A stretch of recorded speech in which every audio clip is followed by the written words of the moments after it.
I want you to imagine something. You're out for a walk, same path you always take, but today something's different. Suddenly, the ground gives out beneath you and you fall into a deep, dark pit. You land hard. It's cold. It's disorienting. You can barely see the light above you. Now pause. What do you do? Seriously, think about it. If you're like most men, you start trying to figure it out. You look for cracks in the wall, you try to climb, you tell yourself, I got this, because that's what we've been taught. Don't ask for help, fix your own mess. Real men self-rescue. And when that doesn't work, most men don't call out. They don't reach up, and they don't ask if anyone's there. Instead, they try to learn their way out of the pit. They watch videos, they listen to podcasts like this one, they gather information, hoping maybe one day it'll be enough to get them out. But for many guys, when that still doesn't work, they make peace with that pit. They tell themselves, it's not so bad down here. They decorate it, they settle in.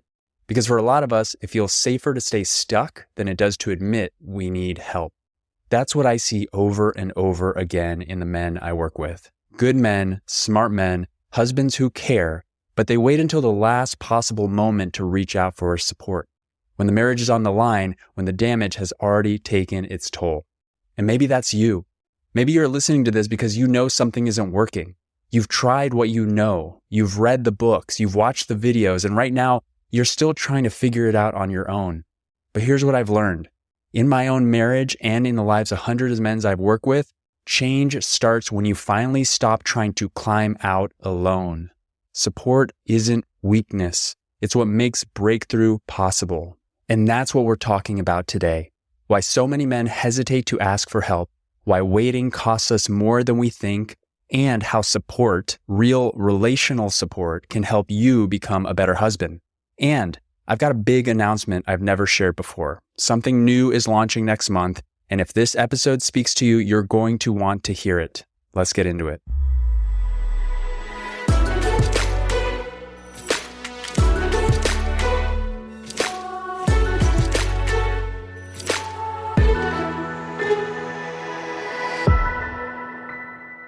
Welcome to Better Husband, the podcast that helps you answer the question, how can I be a better husband? I'm Angelo Santiago, a men's marriage and relationship coach, and every week I bring you the tools, stories, and insight to help you become a better husband in your marriage.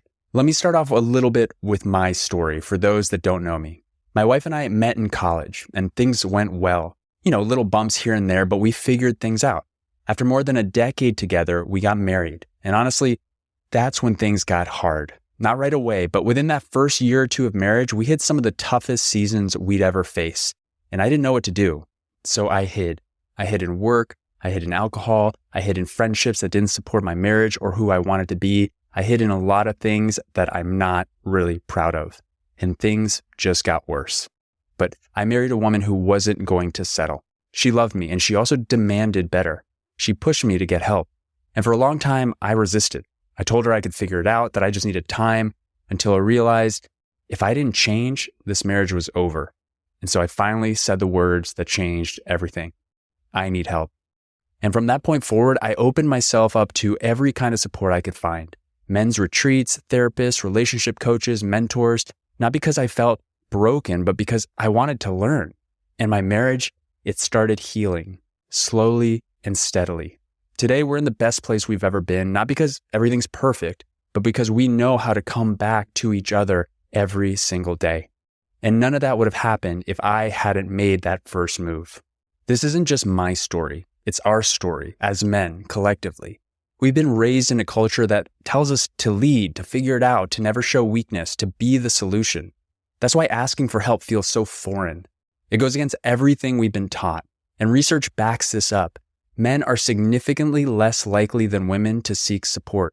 Only 8% of men received counseling or therapy in the past year compared to 12% of women. Men are 4 times more likely to die by suicide, often because we suppress, avoid, and isolate. And in most relationships, it's the woman who initiates counseling, coaching, or seeking support. Asking for help can feel like a failure for a lot of men, not because we're arrogant, but because we've been conditioned that way. From a young age, most boys are taught to be strong, capable, and independent. You fall down, you shake it off. You're struggling, figure it out. You feel scared, man up. And that programming doesn't just disappear when we get married. It follows us right into our relationship, where asking for support can feel like weakness. If you don't believe me, there's even more research that backs this up.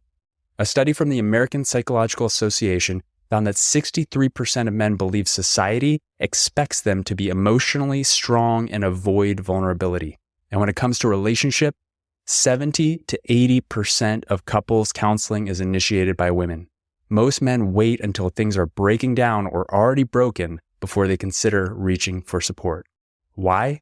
Because somewhere along the way, we were taught that being a man means solving things solo.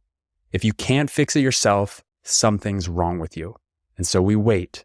We try podcasts, we try YouTube, we try figuring it out alone.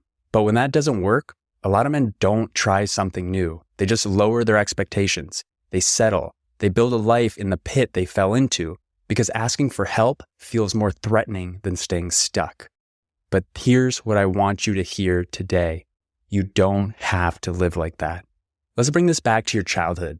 In relational life therapy, we teach that most of our adult struggles, especially in relationships, can be traced back to our earliest roles in the family. And one of the most common roles for men is called the hero child. The hero child is the one who holds it all together. He becomes the family's pride and joy, the achiever, the responsible one, the rock. From the outside, he looks great, but inside, he's carrying a burden, the belief that he can't have needs of his own. Here's some signs you may have been a hero child. Maybe your parents worked 2 or 3 jobs and weren't around much, so you stepped up to help raise your younger siblings. Or maybe your parents' marriage was falling apart and you became the one who comforted your mom or played peacemaker so the fighting would stop. Maybe you were the first in your family to go to college and everyone pinned their hopes on you making it. Maybe you were the one who never got in trouble, always did the right thing, always held it together because someone had to. Maybe you learned early on that the way to be loved was to be needed. And here's the truth. That role worked, and you probably got praise, approval, responsibility, but there was a hidden cost. As we say in RLT, the hero child is overtly empowered and covertly shamed. You're given adult-level responsibility, but you're punished, sometimes subtly, for having your own feelings, struggles, or limits. So you learn to perform, to help, to achieve, to solve, but not to receive. And when that kid grows up and gets married, he becomes the man who's great at handling life, but terrible at letting himself be helped. He believes his job is to carry the load, never drop the ball, and never show weakness. He's admired, but he's not fully known. He's competent, but he's not truly connected. Because deep down, he believes if I stop being useful, I stop being valuable.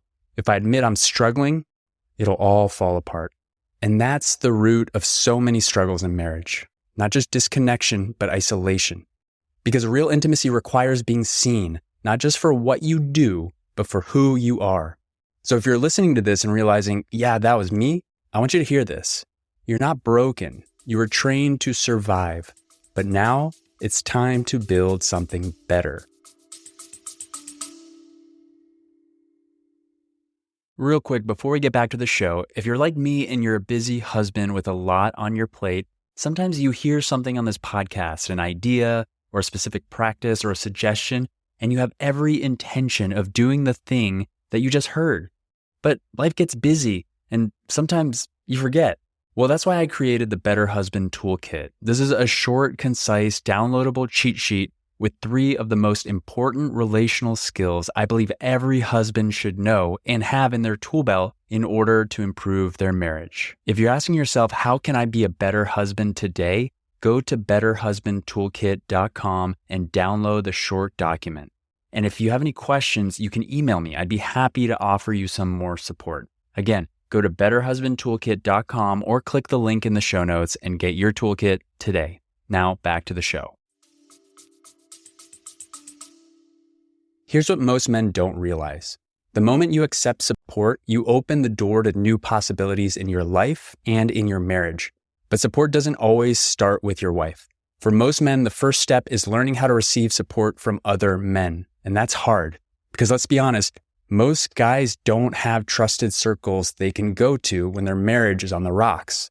We either keep it all inside and say, yeah, everything's fine, Or we're surrounded by guys who bash their wives, make bitter jokes about how miserable marriage is, and treat disconnection like it's just a part of the deal.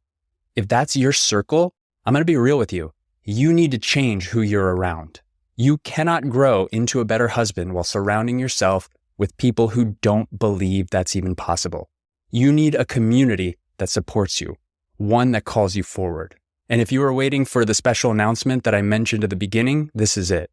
This is why I created Better Husband Academy. I'm building something unique. It's a space for men who want more, who want to grow, and who want to do it with others who are on the same path. And if that sounds like something you need, I want you to get on the wait list at betterhusbandacademy.com. My plan is to launch in May 2025, and if you're on the wait list, you'll have the opportunity to join at a discounted price and get additional bonuses like a one-on-one call with me and lots more. And I'll tell you this from experience. My own journey changed because of support. Men's groups, one-on-one coaching, mentors who didn't just give advice, but walked beside me. Those spaces helped me get honest. They gave me clarity, they gave me tools, and they helped me become a husband I'm proud of. The men I work with today, they see changes in their marriages, but they also see it in their confidence, their presence, their emotional strength, and it all starts with being open to being helped by others. So if this sounds like something you need or want in your life, again, get on the wait list at betterhusbandacademy.com or click on the link in the show notes. Because one of the greatest gifts of all of this is that the men I work with create a marriage where their partner also becomes a place they can go for support, a place that they can show up fully, honestly, vulnerably, and be met with love. In healthy relationship, there's a back and forth rhythm. You give and you receive. You support and you're supported. You don't always have to be the rescuer. You don't always have to be the one who's strong. You get to receive too. And when you do, you stop carrying it all yourself and start creating something with her, something new and something deeper. Here's what support looks like in practice. You can let your wife know when you're struggling before it turns into anger or distance. You can ask her for space when you need it, but also ask for closeness when you need that too. You let your mentors, your brothers, your community in instead of carrying it all alone. When you finally let someone help you, you stop white-knuckling your marriage. You start breathing again and showing up like the man you want to be. You stop trying to prove you're fine, and for the first time in a long time, you let someone in. Let me leave you with this. Trying to prove that you don't need help is the very thing that's keeping you from getting better. Being a better husband is all about being open, willing, and brave enough to say, I want to grow and I can't do it alone. When men finally reach out, when they finally allow someone to walk beside them, everything begins to change, not just for them, but for their marriage too. So here's what I want you to ask yourself. Where have I been trying to climb out of the pit alone?